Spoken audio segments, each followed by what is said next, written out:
Well, today is National Wear Red Day, which focuses on raising awareness for women's heart health. News 8's Nicole Tam talked to an expert on why this day is so important. You may have noticed a lot of people wearing red today because today is National Wear Red Day. That's in support of heart health.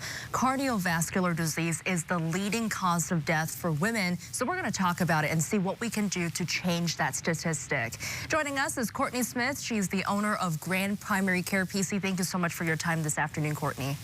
Yes, thanks so much for having me. So we're talking about cardiovascular disease. It's the #1 cause of death for women. What can we do by knowing our numbers? First of all, what does that mean and what are we looking for? Yes, so exactly what you just said. Heart disease is the leading cause of death for women in the United States. And we're not just talking about seniors. We're also talking about pregnancy and the risks that go along with maternity health. We know that less than half of women entering pregnancy are going into pregnancy with optimal cardiovascular health. And unfortunately, heart disease is also the leading killer of new moms. So we're talking about women across the spectrum. And when we talk about important numbers, there are a few kind of heavy hitters that are really important for all of us to know about our own health. First of all, let's start with blood pressure. So perfect blood pressure is than 120/80, and stage 1 hypertension is when the blood pressure is over 130/80. And these are levels that are checked at almost every single doctor's office. Blood pressure cuffs are easily accessible over the counter, so we need to know these levels in ourselves. It's also really important because blood pressure commonly doesn't cause symptoms when it's elevated, so can be somewhat of a silent killer. Another important number to know would be your LDL cholesterol. This is our bad cholesterol, and there are varying recommendations for what your goal LDL cholesterol should be.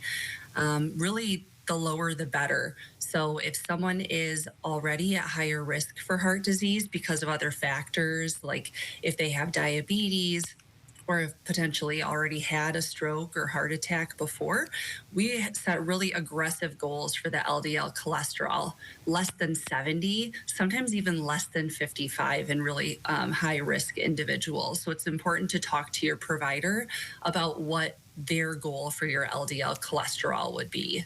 Very important information there, but real quickly, I do want to ask you, you talked about pregnant women, but as far as age-wise, at what point should girls or women start thinking about these numbers that you just talked about?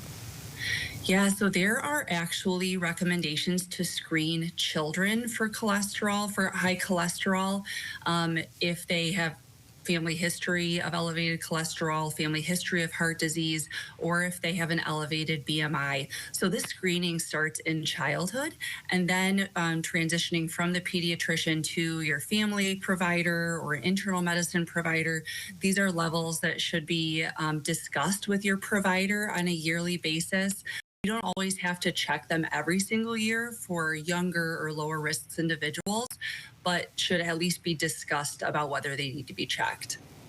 My final question for you before you go, I know you're a family medicine provider, so you work with people of all ages, and you also kind of promote lifestyle changes as well. What are some of those things that we can do in our everyday life that may not be super drastic, but can make a difference down the line? Yes. So I like to think about things that we can do more of to have an impact. It can feel kind of restrictive to think, oh, I need to do less and less of certain things. So some things that we can do more of to improve our heart health would be eating more fruits and vegetables. So it's estimated that between 10 to 20% of adults actually get the recommended servings of fruits and vegetables every day. So trying to boost our fruits and vegetables, increasing our intake of fiber, and fiber comes from plants. So we should be getting at least 28 grams of fiber a day for women. We should be getting more aerobic exercise. Recommendations are to get at least 150 minutes of moderate intensity exercise per week. So that is, if an intensity where we could kind of carry on a conversation, but we wouldn't be able to like sing along with the song that's in our headphones. That would make us a little too out of breath. But really, the more vigorous the exercise, the better. And there are even more health benefits if you exceed that 150 minute per week recommendation. So those would be kind of my top examples.